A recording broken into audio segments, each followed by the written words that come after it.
If you're relocating here, Richmond, Virginia, this video will save you weeks of confusion.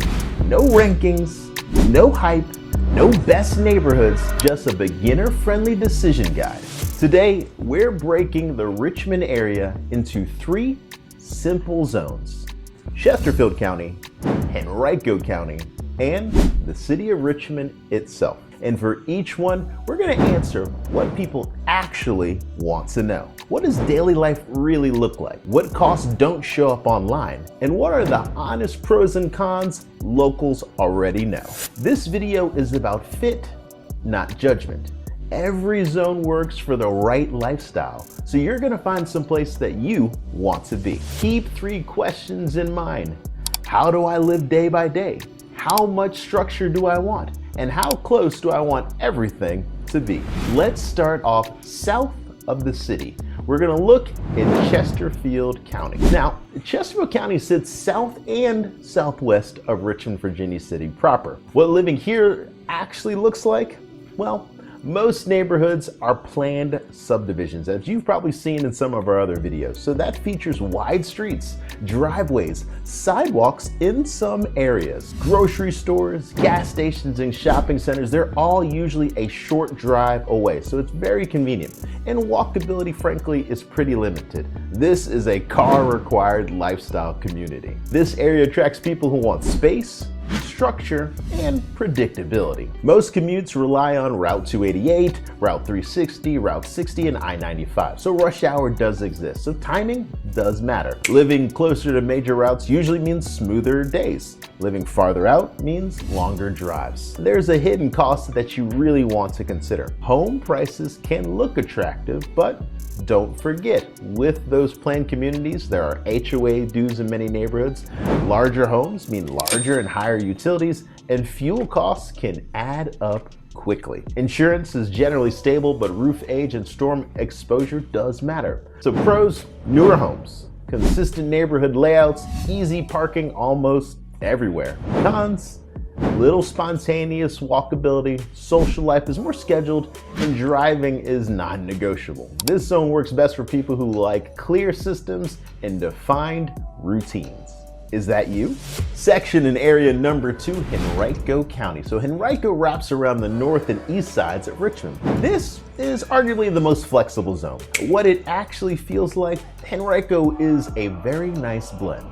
Older neighborhoods closer to the city. Some areas feel suburban, others feel almost urban. Retail hubs can feel busy, quieter pockets feel residential. So there's a lot of options for you. As always, let's talk about commute and traffic reality. Henrico connects easily to I-64, I-295, then of course, Broad Street. Commute times vary more by specific location than by county name. Some residents drive 10 minutes, others drive 45. Let's think about hidden cost considerations. Property taxes sit between the city and Chesterfield County, so you're right in the middle between some of our subject areas. Older homes may mean higher maintenance costs.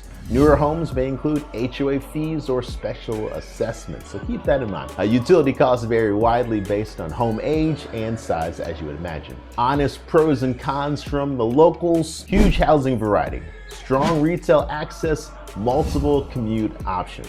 Cons: traffic clusters in certain areas like Short Pump. Neighborhood feel changes quickly, and then less overall identity than maybe the city. Henrico works well for people who want options, not extremes.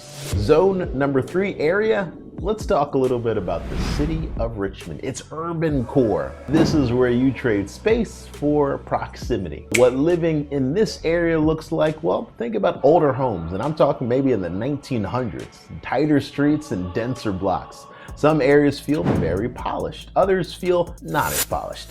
Often both exist on the same drive. Walkability in the city of Richmond is much higher. There's several colleges, lots of stuff that you can get in there. Parking's tighter, noise levels can be a little higher, movement is constant. Many residents, they commute within the city. Others quickly have jump on access like I-95 or I-64, downtown expressway, all of that. Distances are short, congestion can spike pretty high. Hidden cost considerations, property taxes are higher here. So the older homes, they bring some maintenance surprises. They're built in the 1900s. Utilities may cost more depending on structure age. So some areas require street parking permits. So the honest pros and cons, I would say, is this: amazing walkability, awesome restaurants and culture nearby, distinct neighborhood character. Cons? Less space, older infrastructure, block by block variety. This zone fits people who value access over square footage. So you might be asking yourself, well, how do I choose the area for me? So here's the simplest way to decide. If you want space and predictability, maybe start with Chesterfield. If you want balance and flexibility, maybe look at Henrico as your middle ground. And if you want walkability, proximity, and a focus on the city, well, then naturally you go Richmond City. None are better or worse than the other. They're all just different. They are awesome places to live, and Jared and I were happy to help you find the spot that works best for you. See, relocating isn't about perfection. It's about alignment. When your commute, budget, and daily rhythm work seamlessly together, and we can help. That's usually when the right area becomes clearer and clearer. If you're planning on moving to Richmond or even moving out of Richmond and you want a street level guidance, not just some sort of sales pressure, then reach out to myself, Galen Parker, or my business partner, Jared Davis, and we will help make sure that you can compare the areas based on how you actually want to live. If this video has helped, like and subscribe, and I'll see you next time. Welcome to Richmond.